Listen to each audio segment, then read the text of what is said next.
Hi guys, welcome back. We're reading Knights of the Kitchen Table and we're on chapter 3. Now we just learned that Joe, Sam, and Fred, the three boys, traveled back in time. Let's see if you remember. How did they travel back in time? That's right. Joe's uncle gave Joe a magic book called The Book. And he read part of the book.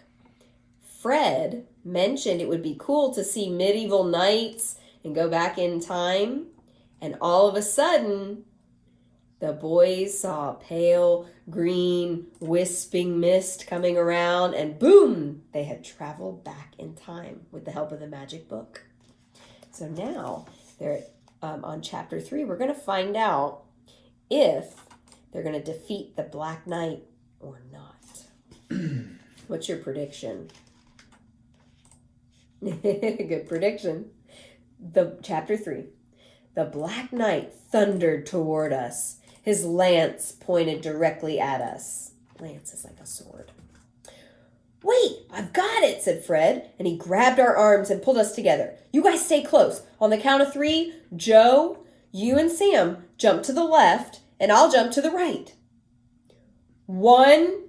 The Black Knight was so close I could see the straps on his armor. Now listen to how I read with a little more intensity because this is an exciting part, okay? 2.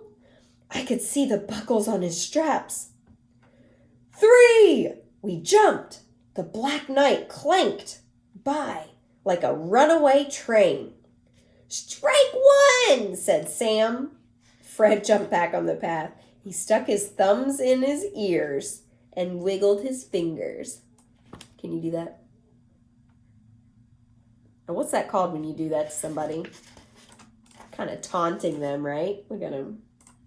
And Fred's always the one wearing a hat in the pictures, just like on the cover. He's got a hat. Sometimes he wears it backwards, too.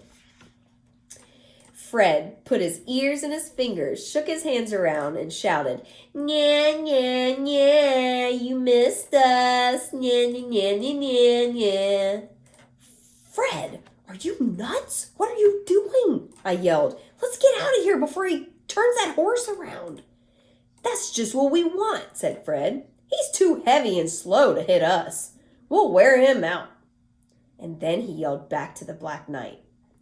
Come on, you big tin can. Give it another shot. Sam and I stood back on the path. Oh, great idea, Fred, said Sam. He didn't kill us the first time, so let's give him another chance. I wonder if his mother ever told him it's not polite to point sharp things at other people.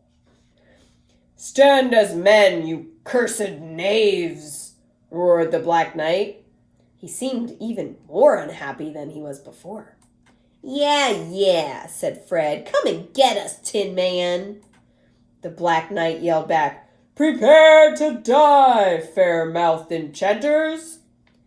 I know you are, but what am I? Said Sam. Same thing on 3, said Fred.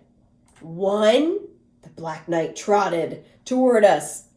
2, we could hear his saddle squeaking and the horse huffing and snorting.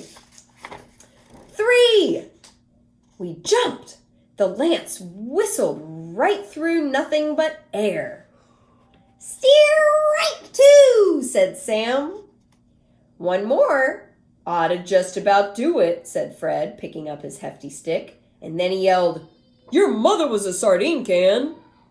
The Black Knight turned and raised his visor. He didn't look mad anymore. He looked positively crazy. Let's see, you're positively not mad, but even worse than mad, like face. Now here's what he's going to say. Demon sorcerers, foul wizards, vanish not into the mists. Stand and die.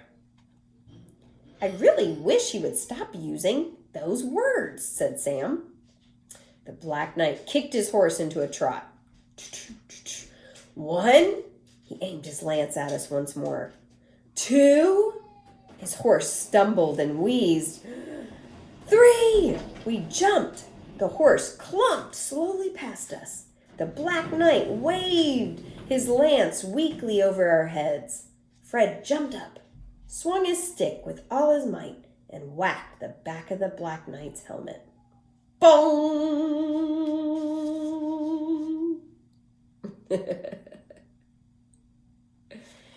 The helmet rang like 1,000 church bells. The Black Knight stood up straight, wobbled around, and then fell to the ground with an armored crash.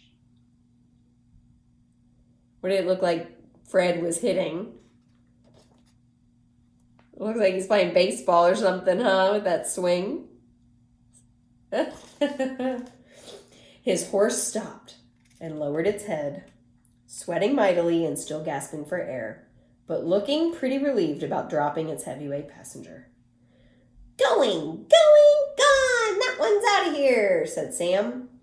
Now let's do likewise before Mr. Fun wakes up and starts that prepare to die stuff again. No, hurry now, I said. With all that armor on, he won't be able to get up by himself when he does come to. Fred gave the fallen Black Knight another whack with his stick. Boom! And he planted a sneaker on his chest. Look at Fred standing on top of the Black Knight. All hail, Sir Fred, I said. All hail, Sir Eek, said Sam. Sir Eek? Sam pointed to the edge of the clearing. 3 more knights on horses with swords drawn were galloping down the path toward us.